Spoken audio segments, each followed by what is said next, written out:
বাঁকুড়া বিশ্ববিদ্যালয়ের অন্তর্গত সমস্ত ছাত্রছাত্রীকে আমার চ্যানেলে স্বাগত জানাই। আজ তোমাদের সামনে যে প্রশ্নোত্তরটি এনেছি সেটি বাঁকুড়া বিশ্ববিদ্যালয়ের বাংলা তৃতীয় সেমিস্টার মাইনর এর প্রশ্ন উত্তর। এখানে প্রতিটি প্রশ্নমান 5, দুটি প্রশ্ন ও দুটি উত্তর আছে।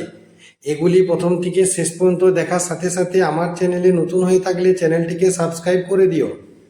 দেখো, উদাহরণ সহযোগে শব্দালঙ্কার ও অর্থালঙ্কারের মধ্যে পার্থক্য নিরূপণ করো। উত্তর: শব্দালঙ্কার ও অর্থালঙ্কারের মধ্যে পার্থক্য নিম্নরূপ।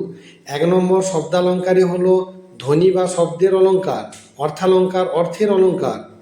উদাহরণ: কালো তাসে যতই কালো হোক, কালো শব্দ প্রয়োগ শব্দালঙ্কার। পূর্ণিমার চাঁদ যেন ঝলসানো রুটি, অর্থই প্রাধান্য অর্থালঙ্কার।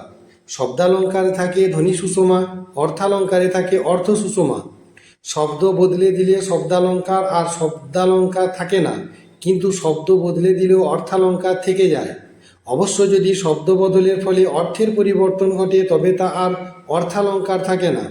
যেমন কুঁড়ির ভিতর কাঁদিছে গন্ধ অন্ধ হয়ে, এটিতে দন্ত নয়েদ হয়ে দুবার ব্যবহৃত হয়েছে বলে এটি ছেকানুপ্রাস, কিন্তু দন্ত নয়েদ হয়ে যদি দুবার ব্যবহৃত না হতো তাহলে এটি ছেকানুপ্রাস হতো না। তাই শব্দ বদল করলে একটি শব্দালঙ্কার ধর্ম থেকে বিচ্যুত হয়। রোদের নরম রং শিশুর গালের মতো গাল, এটিতে পূর্ণ উপমার উদাহরণ, কিন্তু এখানে যদি অর্থ সঠিক রেখে শব্দ বদল করা হয় তাহলেও এটি অর্থালঙ্কার থাকে। 4 নম্বর, শব্দালঙ্কারের আবেদন শ্রুতির কাছে, কিন্তু অর্থালঙ্কারের আবেদন বোধের কাছে। পরবর্তী প্রশ্ন: ব্যজস্তুতি অলঙ্কার কাকে বলে? উদাহরণ দিয়ে বুঝিয়ে দাও।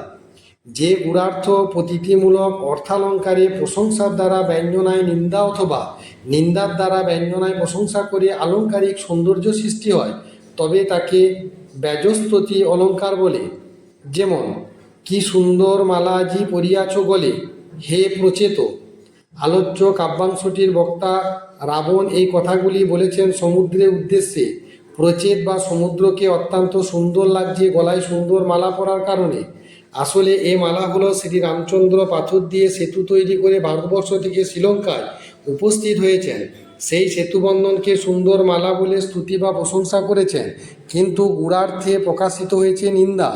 বন্ধনহীন সমুদ্র আজ বন্দী মানুষ ও বানরের হাতে।